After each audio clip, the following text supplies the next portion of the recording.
Welcome to Outside Views. Today we're taking a deep dive into a tough but crucial topic, the lingering economic impact of Brexit on the UK.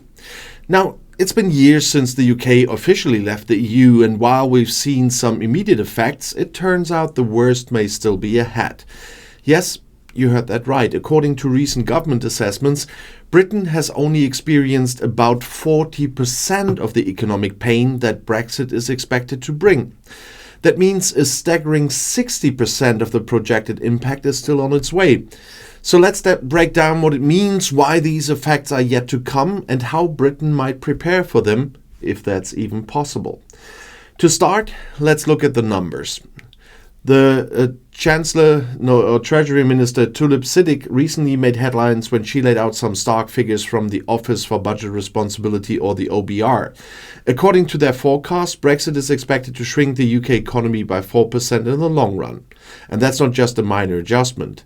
That's a substantial hit to the overall size of the economy. And the OBR further warns that imports and exports will likely end up 15% lower than they would have been if they'd remained in the EU. And these are significant figures, and it's telling that the government is now openly acknowledging them. For a long time, the narrative around Brexit from government officials was one of optimism, promises of sovereignty, and freedom from EU regulations. But reality is setting in, and it's not looking pretty. Now, why is this impact only partially felt so far? Well, Brexit isn't a one-off event with immediate full-force consequences. It's a process with effects that unfold gradually, affecting different sectors at different times. Trade, for instance, had been deeply impacted as the UK left the EU's customs union and the single market. Leaving meant introducing a raft of new trade barriers, customs checks, regulatory compliance issues, and of course tariffs for certain goods. Businesses, especially small and medium-sized ones, are feeling the strain of this added bureaucracy.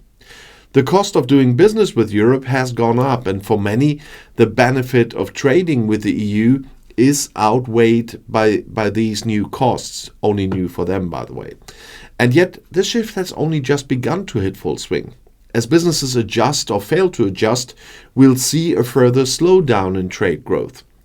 The OBR notes that this weak growth in imports and exports is largely due to Brexit, and that this will reduce the trade intensity of the UK economy by 15% over the long term, as I said. And for a nation that has always prided itself on being a global trade powerhouse, this is a bitter pill to swallow. Now, it's important to consider the timing here. These predictions come at a time when other global factors are also weighing heavily on the UK economy. We've all faced challenges like the COVID-19 pandemics. In Britain then we had supply chain disruptions, and the ongoing impact of the war in Ukraine is felt by everyone. It's tempting for some Brexit proponents to argue that these global issues are really to blame for their economic struggles. But the OBR and other analysts have pointed out that even accounting for these factors, Brexit itself is a major drag on growth. Simply put, while these other issues are important, Brexit has compounded them rather than replaced them. The timing couldn't be worse, but Brexit remains a distinct underlying factor with its own unique pressures on British economy. And one of the most troubling aspects of Brexit economic impact is its effect on British businesses. Many firms, particularly those reliant on European markets or supply chains, have struggled to navigate the new red tape at the borders. Exporters are finding it harder to get their goods into EU countries, facing delays, extra costs, and sometimes outright rejections due to regulatory mismatches. And this had a knock-on effect. Less trade means less revenue, which means lower wages, fewer jobs, and slower overall economic growth. For some industries, especially manufacturing, the impacts have been quite severe. In many cases, EU firms have begun sourcing their goods from within the EU itself, finding it easier and cheaper than importing from the UK. And this trend of relocating supply chains within the EU has meant that British firms are losing business. And once that trade is gone, it may not come back. In short, Brexit has made the UK a less attractive trading partner, and they are paying the price. So, if this is only 40% of the expected impact, what's left in that remaining 60%? It's a stark question, and the answer isn't exactly reassuring. We are likely to see continued strain on sectors that rely on easy access to EU markets and labor.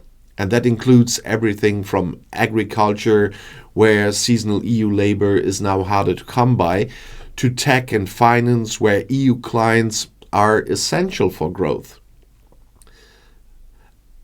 And without any adjustments that ease these issues, the barriers will remain and the cost to the UK will increase over time. This economic pressure has prompted some politicians to push for this so-called reset in the UK's relationship with the EU.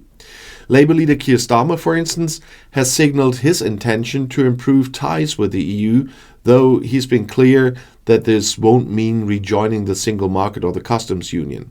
Well, it's close to impossible anyway at the moment. But others, like the Best for Britain group, are calling for even closer ties to trade their way to prosperity, hoping to ease some of the friction that Brexit has created. But whether this reset will truly address the economic damage, that remains to be seen. Realistically, without a radical shift in the UK's stance on EU trade, the barriers are unlikely to disappear entirely. And this means the worst of Brexit's pain could indeed be yet to come, especially for businesses already struggling to adapt. And we still have transitional periods here, by the way. And there's also the issue of financial obligations to the EU that continue to burden the UK. Since leaving, the UK has paid nearly £24 billion to the EU as part of its exit agreement, with more payments still due. And this financial strain only adds to the challenge, especially at a time when public spending is already under pressure. These payments don't just affect the government's balance sheet. They also represent funds that could have been directed towards domestic investment, to healthcare or infrastructure. Every pound spent on Brexit-related obligations is a pound that can't be used to address issues at home. For those who champion Brexit as a financial liberation from the EU, this reality may feel like a bitter betrayal. And then there's the political angle. Britain has left the UK more divided than ever, with unresolved issues around Northern Ireland, Scotland's independence movement, and the rights of EU citizens in the UK. And these are not just abstract political problems, they have real economic implications. Political uncertainty discourages investment, and businesses are less likely to expand or hire in an environment where the future feels unpredictable. And this brings us back to the core question. Was Brexit worth it? For those who voted leave, the hope was that the UK would regain control, that they would make their own rules, and that they'd thrive outside the EU. But what we are seeing now is a different story. The cost of Brexit has been high, and the benefits, if they exist, are difficult to measure. Many of the freedoms promised by Brexit, freedom from EU regulations, freedom to control immigration, freedom to establish independent trade deals, haven't brought the prosperity many were hoping for. Instead, the UK economy is projected to be 4% smaller than it would have been in an EU membership scenario. Their trade has slowed, their businesses are burdened with red tape, and their influence on the global stage has, if anything, diminished. As painful as it is to say, it seems that the worst of Brexit's impact may be indeed yet to come. For those who have believed in the promise of Brexit, this may feel like a harsh reckoning. But facing this reality is essential if the UK is to find a path towards forward that works.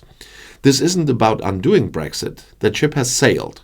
It's about recognizing the costs and making practical decisions that address the challenges they face.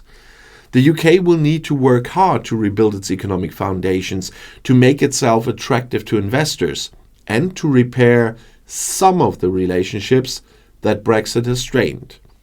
If Britain can find ways to mitigate these impacts, to repair ties with Europe without giving up its newfound autonomy, perhaps they can make the best of a difficult situation. But one thing is clear: ignoring the consequences of Brexit is no longer an option.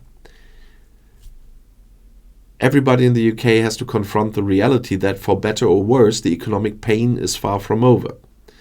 And so, thank you for joining me on Outside Views. And if you found this analysis informative, please subscribe for more in-depth discussions on the issues shaping our post-Brexit world. Until next time, take care and stay informed, and the next video is right here in the end screen.